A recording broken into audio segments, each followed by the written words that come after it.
¿Qué tal amigos y amigas del ciclismo, amantes de este bonito y duro deporte? Hablamos de lo que más nos gusta, empezamos. De momento, 42 segundos, 43, ¿dónde estás? Annemiek van Vleuten. Ya conocemos cómo va a ser el recorrido del Tour de Francia 2025. Ganamos un día de competición, serán 9 etapas desde el sábado 26 de julio hasta el domingo 3 de agosto. Y vamos a cruzar Francia en diagonal prácticamente porque salimos desde la zona de la Bretaña, allí en el piquito de Francia, y llegaremos de nuevo a los Alpes con 2-3 jornadas finales que van a ser decisivas. Un recorrido que ahora analizamos, ahora vemos en profundidad cada etapa, cada una de las 9 jornadas, pero estamos ante una carrera que no presenta contrarreloj. Para mí, el recorrido no me disgusta. Ahora, como digo, lo vemos y lo analizamos y lo repasamos. Me parece atractivo, me parece que hay pocos días de transición, así como tuvimos en este 2024 en Rotterdam, primeros días un poquito más llanos, pero es verdad que este recorrido tiene dos debes. El primero es la crono, me falta una crono, poquito más larga que la del año pasado y más crono, y quizás, que por cierto, una crono en la que le podría favorecer a Lotto Kopecky si viene de líder al Tour, pero bueno, todavía quedan muchos meses para repasar eso. Y el otro debe quizás que puede tener este Tour de Francia es el kilometraje de algunas etapas. De hecho, la primera va a tener 80 kilómetros y las últimas 110, 120 kilómetros donde se va a decidir todo. Es verdad que hay dureza, pero me falta quizás un poquito más de kilómetros en momentos clave. Por el resto, ya lo digo, un recorrido que me parece atractivo, que parece que no va a tener días de transición y donde de media en 9 jornadas hay 1800 metros de desnivel positivo. Eso quiere decir que la parte final, sobre todo, que es donde tenemos concentrada la montaña, hay un día por encima de los 3000 metros de desnivel y varios días por encima de los 2000 metros. Así que vamos a repasar cada una de esas 9 etapas, vamos jornada a jornada y empezamos con la primera etapa, sábado 26 de julio, comenzará el Tour de Francia coincidiendo con el final del Tour masculino, de hecho se solapará en las dos primeras jornadas, y luego ya a partir de ahí, pues sí, esa semana extra, ¿no? Digamos, recupera después de los Juegos Olímpicos sus fechas habituales. Bueno, primera etapa, la más corta, 79 kilómetros entre Vannes y Plumelec, una jornada accidentada, una jornada con hasta 4 puertos, pequeños, pero puertos, donde se pueden producir algunas diferencias, y aquí sobre todo la clave es esa parte final, en esa ascensión de tan solo 1 km 700 metros al 6% de pendiente media, pero que nos va a dejar un primer maillot amarillo más disputado que un sprint sin más. Previsible que lleguemos con un pelotón amplio, pero no va a haber una sprinter clara o pura la que opta ese maillot amarillo, ¿no? Sí que esa ascensión de 1 km 700 metros puede marcar diferencias. Segunda jornada, seguimos en la Bretaña, domingo 27 de julio, 110 kilómetros entre Brest y Quimper, en este caso una jornada de nuevo de media montaña con hasta 4 cotas. De nuevo la llegada a Quimper, aunque no es puntuable, pica hacia arriba, así que jornada otra vez con no tan favorable para las sprinters, tampoco se van a meter la gente de la general, pero sí que es otra jornada atractiva, otra jornada en la que el maillot amarillo puede cambiar de manos, en la que pueden pasar muchas cosas y en muchos nervios. En las primeras etapas siempre una jornada accidentada también va a hacer que todo el pelotón vaya con esa dosis extra de nerviosismo.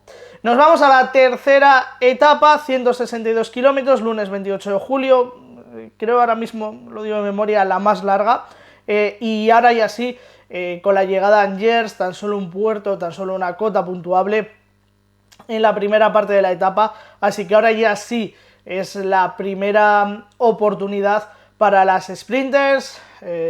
Se prevé, yo creo que es una jornada para que los equipos de las sprinters lo tengan controlado, porque es su primera gran oportunidad y van a tener que pelearse y dar el do de pecho si quieren sumar las sprinters victorias en este Tour de Francia. Y la siguiente etapa, la cuarta, antes de llegar al Ecuador, martes 29, 128 kilómetros, camino de Poitiers, mismo perfil, tan solo una cota puntuable, en este caso es al final de la etapa, y de nuevo perfil llano, perfil amable, podemos decir, para las sprinters.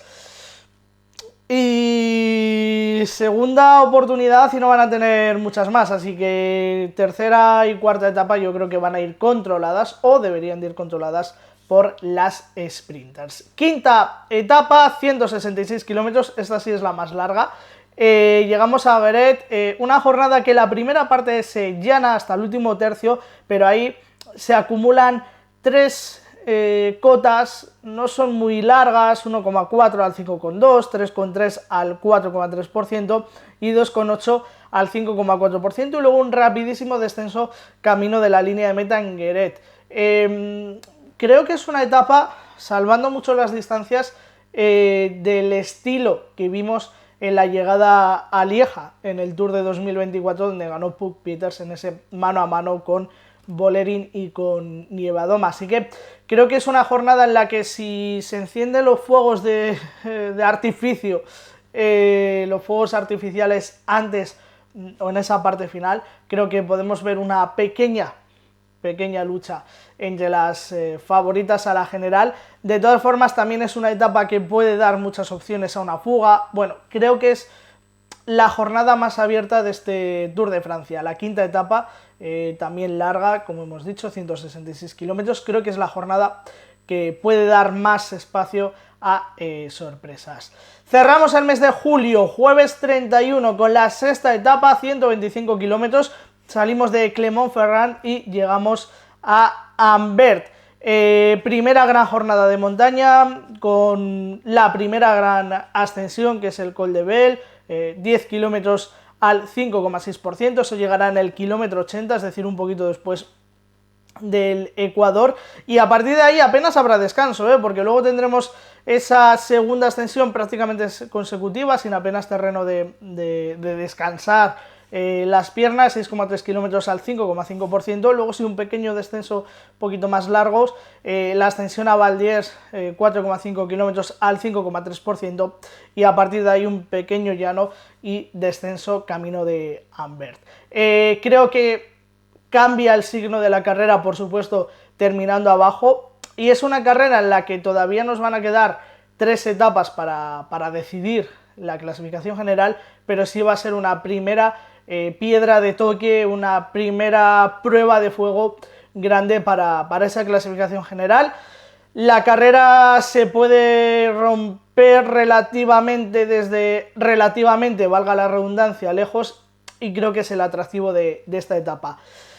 De nuevo dejaría abierta la posibilidad a una fuga, a una escapada, como pasó con Justin Hequier en el Grand Bornand este 2024, pero bueno, siendo la primera prueba de fuego para las corredoras de la general, van a ir con cautela porque todavía hay terreno muy duro, pero podemos ver muchas cosas. Séptima etapa, 125 kilómetros, llegamos a Chambéry y para mí es una de las etapas que más me gustan. Es verdad que tenemos 90-100 kilómetros de terreno prácticamente llano hasta que se encadenan las últimas ascensiones, que son 2 ascensiones y que la que más destaca es el Granier con 9 kilómetros al 5,4%. Pero de esta etapa me gusta ese final en Chambéry, ese descenso largo y muy rápido camino de la línea de meta.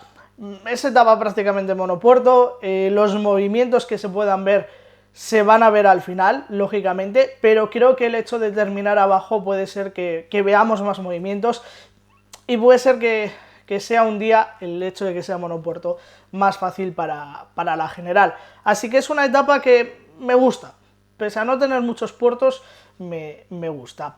Y vamos a la traca final, a la gran resolución del Tour de Francia 2025, Octava etapa, 112 kilómetros, llegamos al Col de la Madeleine.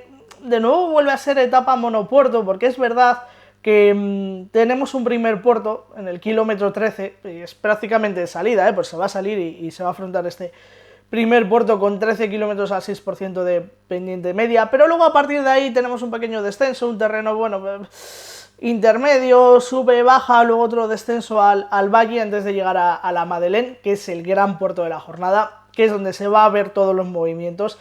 De cara a la clasificación general, Col de la Madeleine, 18,6 kilómetros al 8,1% de pendiente media. Creo que, por supuesto, como digo, todo lo que haya que ver se va a ver aquí. Veremos si tenemos algún juego táctico a la hora de hacer la fuga, porque va a ser muy complicado hacer la fuga en esos 13 kilómetros de ascensión.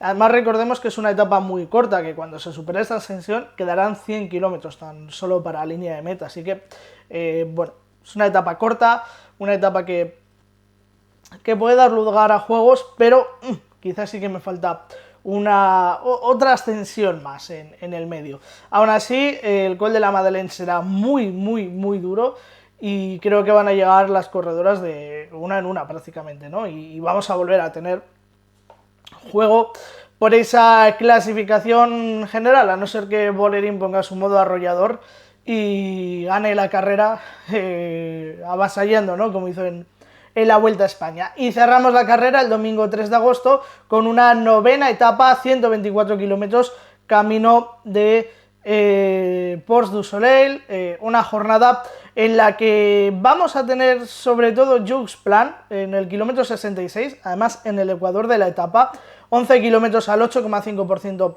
de pendiente media, donde vamos a ver cuál es el objetivo y cuál es la intención del pelotón y cómo llegan las diferencias. Puede ser que en ese Jux Plan a 60 kilómetros de la línea de meta salte todo por los aires, puede ser que no pase nada, y si no pasa nada, pues luego es verdad que tendremos una ascensión de 5,9 kilómetros al 8,5% y esa llegada a Soleil, donde es un poquito más llevadera. Tour de Francia que se decide con una jornada un poquito quizás más suave que la anterior, sobre todo la Madeleine, y vamos a ver qué pasa, porque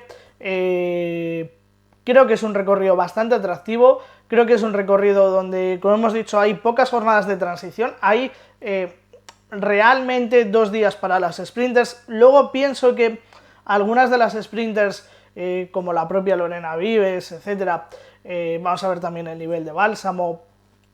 Creo que en un momento dado, en las 2 primeras etapas, sobre todo en la segunda, quizás un poquito más claro, se van a poder meter al final, así que esas 2 oportunidades para las sprinters van a poder ser un poquito más y ganar alguna oportunidad en la segunda y la primera etapa, pero 2 primeras etapas para punchers, que llaman, 2 etapas para sprinters, y luego media montaña y esa alta montaña, con esa llegada a los Alpes y esos 3-4 días en los que pueden pasar cosas de cara a la clasificación general. Y en cuanto a participación, en su momento lo hablaremos y hay que ver muchas cosas, pero se nos presenta un Tour de Francia apasionante, con Vollering en FDJ, con Music y la voz de compañeras, con Anna van der Breggen y su vuelta, y Lot Kopecky posiblemente en SD Wars, bueno, muchas, Marlen Reusser en Movistar, muchos alicientes, que eso llegará momento de verlo más adelante cuando llegue ese mes de julio y estemos en plena previa del Tour de Francia 2025. Recorrido que me gusta, recorrido que eso sí le falta una crono, que algunas etapas le faltan algo más de kilometraje, pero sin jornadas de transición. Veremos qué pasa. Hasta luego.